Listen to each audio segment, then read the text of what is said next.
Hi guys, it's Amy and you have found Amy Loves Crochet. Thank you so much for your time. I do appreciate you clicking on my video.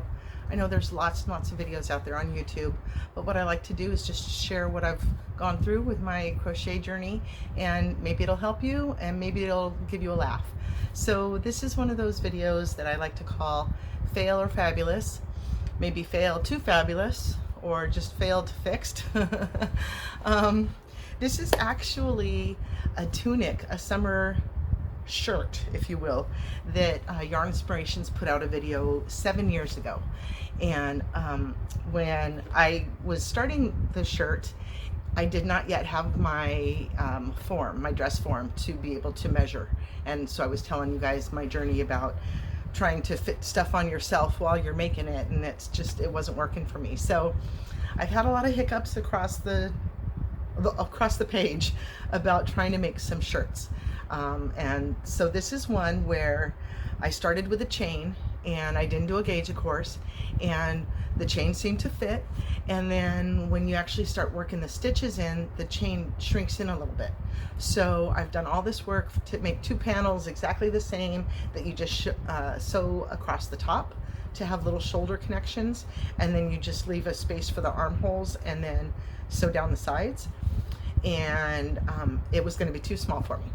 So what I did, I got kind of creative, if you don't mind me saying so, and I created another panel that was a little bit smaller to put across the back, and I ended up making this into like a cover-up instead of just a shirt. So it was quite challenging. It was not something that came very easily to me, but I gave it my best, and I just kind of considered it from the point of view what I was making. And you know, it doesn't have to be perfect. I'm not trying to tell you how to save this pattern. You know, maybe you're going to make it the right way to begin with, but again, it was just a tunic that came straight down like a box, and I added actually little cap sleeves to mine, as well as because of the way I created what I did, it now has like a little lapel to the front as well. So let me just scoot her on in here and start talking about her. I'm hung up on my cords down here. So I went ahead and put my bathing suit on her so that I could see kind of how it was going to work and what I was talking about. But you certainly don't have to have this on over a swimsuit. It certainly can be like one of those boho vests. You know, it's kind of long. It'll fit me past, you know, about mid-thigh or so. And so here's just where I thought I would clip it, maybe put a button here. I've got a couple of different buttons that I was looking to do, maybe a white one that would blend right in, or maybe I've got this blue one that I thought would kind of pop right on there. And then the blue has actually got two options, so it's kind of darker on this side, and then there's like, whoops, I drop it every time. There's like a whitewash on this side, so it could be a little bit less pronounced if I wanted, or maybe really bright blue, or just put on a white one there. And then there again, this was just kind of a big bag of buttons that I got, so it's got a rim on this side and then it's flat on this side. So these came in, you know, a big bag full of different sizes of the same kind of shapes and sizes. The white ones have different little cuts in them and stuff, designs. Anyway. So, yeah, so these are just gonna, you know, if you put the button on there and then it just kind of sits right here. So what I did was, so again, the extra panel that I made, I just came to the back here and then I just slip stitched it along the inside so that the center here is a smaller repeat. And then this part is what was supposed to be the shirt of, you know, the front side and then the back side, the matching back side. So what I did was when I had those three all sewn together, because I figured that might be a good width, what was I going to do about this? And I kind of just thought about it and, you know, put my little brain to use a little bit and decided it's kind of a common thing that you just maybe skip some chains and create a chain space to bridge that gap, and then I continued the pattern. So then when I came back around, I just did the pattern on that chain so that I continued my pattern all the way through. And then that gave me just this sleeve part. Oops, here's the back. Just the sleeve part that came around to the front. And then when I went to do my single crochet rows here, no, I take that back. On the last row or so of the pattern, I kind of jumped a section here so that it would create sort of like a neckline, you know, kind of come up like this, as opposed to it was going to be straight across, you know, so to give it that little bit of a neckline, I just kind of jumped across, and so I did a single crochet all the way around just to kind of neaten it up. But that kind of gave it a little bit of a you know, angle to come up and give you a neckline. And so you don't have to clip it if you didn't want to, obviously. So that's why I didn't sew the button on yet. I'm still kind of thinking about that part. But and then what I did was just come back to that chain where I made my chain. You know, I skipped the chains here and I did a chain row across, you know, to create this hole. Then I just tied on again and continued the pattern. So the cap sleeve is the same as what the rest of the pattern is.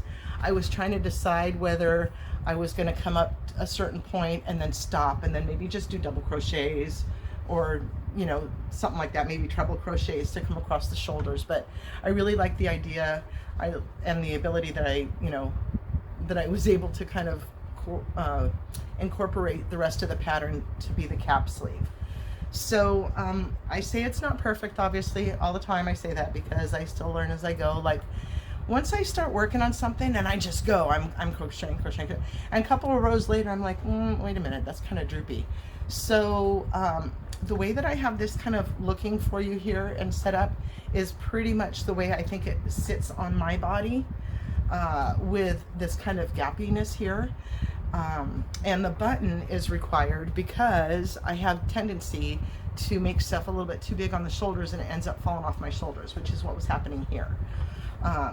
But if you are a little bit maybe broader than I am, then it would sit nicely on your shoulders like this. And, you know, so when I'm making something that didn't quite work, I think, you know, not everybody is my size. There's going to be somebody bigger than me. There's going to be somebody smaller than me.